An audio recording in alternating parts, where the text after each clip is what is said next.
Olá, eu me chamo Paloma Cristina, sou aluna do curso de Física do Polo de Pau dos Ferros. E hoje a gente vai falar um pouco sobre três teóricos muito importantes na área da psicologia e da educação. Nós iremos falar de Freud, Vallon e Rogers. Então, a nossa apresentação ela acontecerá da seguinte maneira. Primeiramente a gente começará falando de Freud, posteriormente falaremos de Vallon e, por último, falaremos de Rogers. Então, vamos lá. Para iniciar, a gente começa se perguntando: quem foi Freud? E qual o seu método de análise e as principais características desse método? Então, Freud foi um médico neurologista que viveu em Viena por quase todos os seus 83 anos de vida. Realizou diversas contribuições para as áreas de medicina, psicologia, literatura, filosofia, políticas, entre outras. E, no entanto, seu principal feito enquanto profissional da área da saúde, especialmente da mente humana, foi a criação da teoria a psicanálise. Então, desde a criação desse estudo, o procedimento psicoterápico é um dos mais usados em pacientes em todo o mundo. Então, Freud nasceu no dia 6 de maio de 1856, em uma localidade no antigo Império Austríaco, e que nos dias atuais pertence à República Tcheca. Em 1881, se graduou em medicina e então surgiu o interesse pelo campo da neurologia. Já em 1885, ele viajou para a França para estudar e conhecer o método da hipnose, que na época era utilizado para tratar a histeria. Então, após voltar para Viena, ele começou os estudos com outros médicos e, com isso, iniciou um novo método de tratamento, que era por meio da associação livre, dessa forma procurando abandonar o uso da hipnose. Então, aí com base nessas experiências, Freud estabeleceu os princípios que conduziram à abordagem psicanalítica.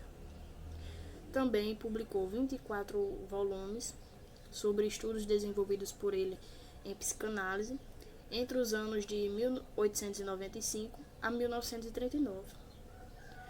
E então ele foi perseguido por nazistas e quando se aprofundava em estudos sobre inconsciente e sexualidade, porque além dele ser judeu, suas obras colidiam com as concepções fascistas da época. Então, com isso, ele teve que fugir. Então, ele passou a morar em Londres, e onde faleceu em 23 de setembro de 1939. Então, o método de análise de Freud.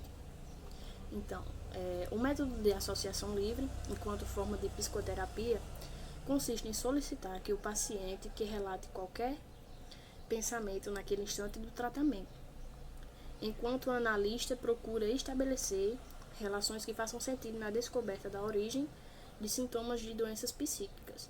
Então, como a gente pode ver, um método de análise de Freud é a associação livre e é caracterizada pela terapia através da conversa, a terapia através do diálogo. Então, os conceitos desenvolvidos pela psicanálise. Então, o conhecimento construído por Freud consta uma teoria da personalidade, um método de investigação e uma forma de terapia. Então, ao requisitar a existência do inconsciente e a importância das pulsões, Freud abandonaria o método hipnótico para dedicar-se ao método de associação livre. A dinâmica da personalidade. A dinâmica da personalidade ela é dividida em 3 sistemas: o consciente, o pré-consciente e o inconsciente. O consciente ele representa uma estrutura egóica responsável pela compreensão da realidade exterior. Já o pré-consciente se constitui nas memórias que podem se tornar acessíveis a qualquer momento. E o inconsciente inclui todos os elementos instintivos e o material reprimido, inacessíveis à consciência, e que pode vir à tona num sonho, num ato falho ou pelo método da associação livre. A estrutura da personalidade, outro conceito desenvolvido por Freud. Então, o id, a estrutura da personalidade, ela é dividida em 3 sistemas: id, ego e superego. Então, o id, ele corresponderia aos aspectos psicológicos herdados e presentes no nascimento, incluindo instintos e pulsões, sendo, portanto, inconsciente. Já o ego, ele consiste na realidade subjetiva, capaz de distinguir a mente em relação à realidade exterior. E o superego representa internamente os valores ideais da sociedade, transmitidos pelos pais e responsáveis e reforçados por recompensas ou punidos por meio de castigos impostos à criança. Então, o superego ele também possui 3 funções, que são elas. A primeira é inibir os impulsos do id, particularmente os de natureza sexual e agressiva, pois estes são os impulsos cuja exteriorização é mais condenada pela sociedade. Já o 2, a segunda função, é persuadir o ego a substituir os alvos moralistas por alvos realistas, e a terceira função, ela consiste em lutar pela perfeição. Então, as etapas de desenvolvimento da psicanálise de Freud e as principais características. Então, segundo Freud, a sexualidade ela se relaciona às formas possíveis de prazer que podem advir das zonas erógenas do corpo. Então, a partir deste pressuposto, ele enumerou as seguintes fases. Então, consiste em 5 fases, que são elas: a fase oral, fase anal, fase fálica, fase de latência ou fase genital. Então, a fase oral, a zona erógena preponderante no primeiro ano de vida de uma criança é a boca, pois o prazer advém da sucção do leite materno. Então, a fase oral é do processo de 0 a 1 ano aproximadamente, ou seja, é pela boca que a criança entra em contato com o mundo. Então, é por essa razão também que tudo que a criança pega, ela tende a levar à boca. Então, a fase anal, entre 1 ano e meio e 3 anos de vida. Então, nessa fase, a criança ela desenvolve o controle dos esfíncteres, músculos do ânus, que permitem um controle voluntário da retenção ou expulsão das fezes. Então, o prazer passa a advir desse controle e da própria manipulação dos excrementos, fazendo com que o ânus se torne a zona erógena dessa fase. Então, é nessa fase também que a criança ela passa a ter a noção de higiene. Então, já a terceira fase, que é a fase fálica, ela ocorre entre os 3 e 5 anos de idade. E nessa fase, a zona erógena corresponde aos órgãos genitais, em que o pênis se torna objeto de interesse das crianças de ambos os sexos. Já a fase de latência, ela consiste em um período entre os 6 e os 12 anos de idade. Então, a fase de latência ela corresponde ao início do processo de escolarização, ou seja, a criança passa a gastar sua energia em atividades sociais e escolares. Então, a fase genital é a 5ª fase e ela é coincide com a adolescência. Então, nessa fase, todos aqueles impulsos sexuais adormecidos durante o estágio de latência, eles são reativados de forma intensa com a chegada da puberdade. Então, as contribuições da psicanálise para a educação.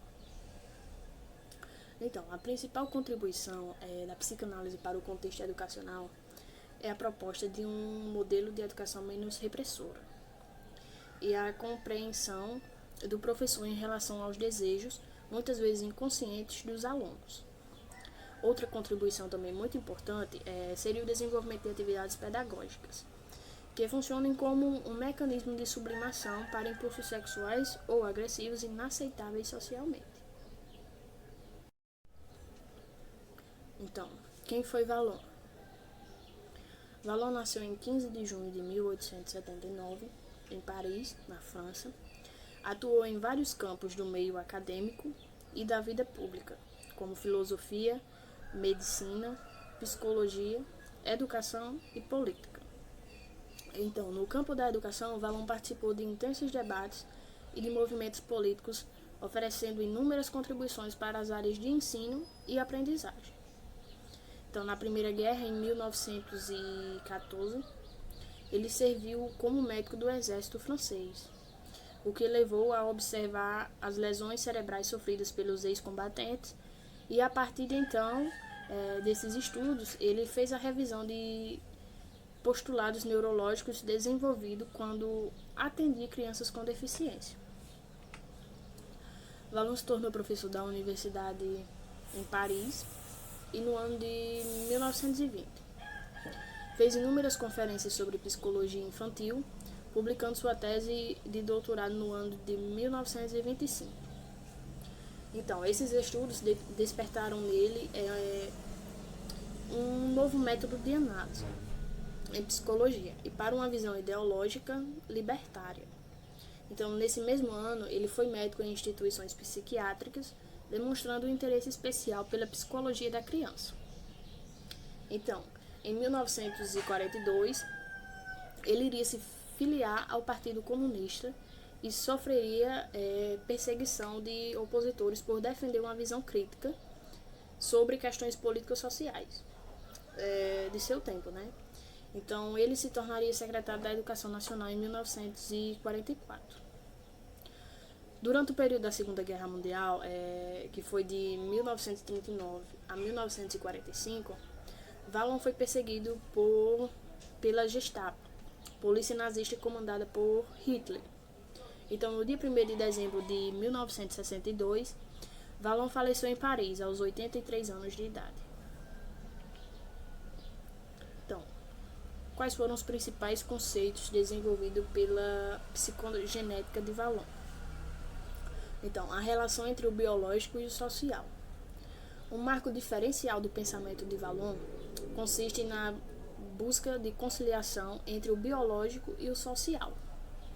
Então, ele também atribuiu à emoção um papel importante no entendimento do psiquismo no processo educacional. Então, nesse sentido, Vallon avança para o conhecimento, o reconhecimento da conexão entre afetividade e inteligência. Então, ambas têm propriedades diversas e forças que se opõem. No entanto, uma pode pressupor a outra no desenvolvimento do indivíduo. Então, as etapas de desenvolvimento, segundo Vallon, elas são divididas em 6 estágios, onde o primeiro estágio consiste no estágio impulsivo emocional, que é no primeiro ano, e está marcado por uma impulsividade motora e emocional com grande dependência do meio externo e social, especificamente de cuidados maternos. A principal forma de comunicação se dá por meio de emoções imediatas, no caso seria choro, medo e etc. Então, estágio sensório-motor e projetivo, que é de 1 ano a 3 anos. Então, nessa fase, a criança ela passa a explorar o mundo físico, manifestando um reconhecimento espacial dos objetos e de si mesmo, e uma maior autonomia em seus movimentos. Então, ocorre também o surgimento do mundo simbólico e da representação, impulsionados pela própria ação da criança. Então, alguns dos recursos simbólicos envolvem movimentos projetivos como a limitação, que é marcada pela participação e desdobramento do ato, no caso, expressão motora, ritmos pessoais e gestos espontâneos.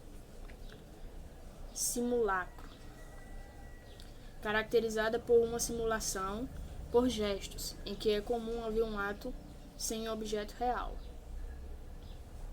Então, já o estágio do personalismo, que é de 3 a 6 anos, ele há um predomínio do plano afetivo da criança em sua relação com o meio ambiente. E a tarefa principal dessa fase do desenvolvimento, ela consiste na diferenciação do eu psíquico, a qual ocorrerá em 3 etapas: a oposição, sedução e limitação. Então, a oposição ela consiste na crise de oposição ao outro e na busca de afirmação de si, quando a criança aprende a dizer não. Nesse sentido, a visão diferencia-se de Piaget, pois este acreditava que a criança precisava superar o egocentrismo para caminhar para a socialização, enquanto Vallon ele entende a atitude egocêntrica como forma de desenvolvimento na afirmação de si mesmo. Então, já a sedução, ela é marcada pela necessidade da criança de ser admirada e agradar aos outros, procurando sempre chamar a atenção. E a limitação, ela consiste no momento de criação de personagens e a partir dos outros por meio de suas qualidades e mérito. O estágio categoral, que é de 6 a 11 anos, ele é caracterizado por a criança ela começa a desenvolver capacidades importantes para o processo de escolarização, pois se inicia o período do ensino fundamental. Então, ela passa a ter maior capacidade de atenção, concentração e discriminação de estímulos, o que permite trabalhar com operações lógicas, desenvolvendo a inteligência. Então, já o quinto ponto, ele consiste na adolescência, que é dos 11 anos em diante. Então, a adolescência ela tem seu início com a puberdade, por meio de transformações físicas no corpo, provocando também mudanças profundas no plano afetivo da pessoa, tanto em relação a si mesmo, como em relação aos outros. Então, já o sexto ponto, que é a afetividade e a construção do sujeito. Então, é caracterizada por a importância do componente afetivo e orgânico na teoria de Vallon, ela se apresenta na própria distinção entre emoção e afetividade. Então, as reações relacionadas a modificações fisiológicas do sistema nervoso, a respiração, o ritmo cardíaco e metabólico, sudorese e tremores, eles caracterizam as manifestações da emoção, enquanto sentimentos transmitidos ao pensar, falar e mover-se e desejar, eles caracterizam a afetividade. Então, com isso a gente também pode citar que Vallon ele teve grandes contribuições para a educação. Então, ele participou da elaboração de importantes projetos. Dentre suas principais contribuições, procurou evidenciar a importância da harmonia entre emoção e intelecto. Os projetos das escolas também devem levar em conta os estágios de desenvolvimento do indivíduo, pois a partir dessa perspectiva é possível compreender a criança em toda a sua complexidade, considerando as manifestações afetivas, intelectuais e motoras. Quanto ao aluno também, a teoria valloniana, ela destaca o entendimento de que ele é um sujeito ativo no processo de conhecimento. Então, essa concepção ela deve ser considerada ao se pensar na estruturação pedagógica de uma instituição de ensino. Porque, rompendo com uma visão tradicional, que entende o aluno como ser passivo e apenas receptor das informações transmitidas pelos professores. Então, Rogers nasceu em uma cidade nos Estados Unidos, no dia 8 de janeiro de 1902. Sua família era cristã, fato esse que provavelmente tenha contribuído para o interesse do mesmo em teologia. E enquanto estudava na universidade, ele interessou-se pela religião e chegou até a frequentar um seminário em Nova York. Então, formou-se na Escola de Pedagogia na Universidade de Columbia, em 1931. Então, conciliando estudos de filosofia e teologia, ele começou a atuar como psicoterapeuta, introduzindo um método conhecido como terapia centrada no cliente. Então, Vallon ele usava técnicas de aconselhamento inovadores para a época e criticava a psiquiatria ortodoxa. Então, posteriormente, essa sua abordagem passou a ser utilizada no campo educacional, em que Rogers passou a ser considerado um dos grandes educadores do século XX. Rogers também ele é considerado um dos precursores da psicologia humanista. Então, os conceitos desenvolvidos pelo seu humanismo fenomenológico consistem nos conceitos de organismo e self.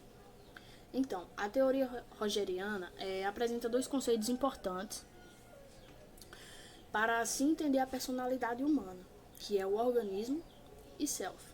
Então, o organismo ele consiste no locus de toda experiência, compreendendo o campo fenomenal. Então, este campo ele é construído a partir de experiências conscientes, que são simbolizadas, e inconscientes, que não são simbolizadas, na relação do indivíduo com o meio. Então, o modo como uma pessoa irá se comportar depende desse campo e sua realidade subjetiva e não diretamente das condições de estimulação por parte da realidade externa. Então, já o self, ele se refere a um autoconceito construído pelo indivíduo por meio de suas experiências. E envolve também um todo organizado e consciente,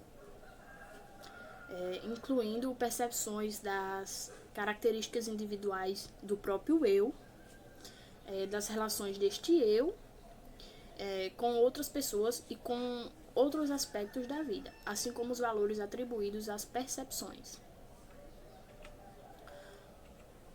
Então, Rogers ele também faz críticas à psicanálise e o behaviorismo. Então, a psicanálise ela é criticada por sua concepção de homem como um animal libidinoso e irracessível.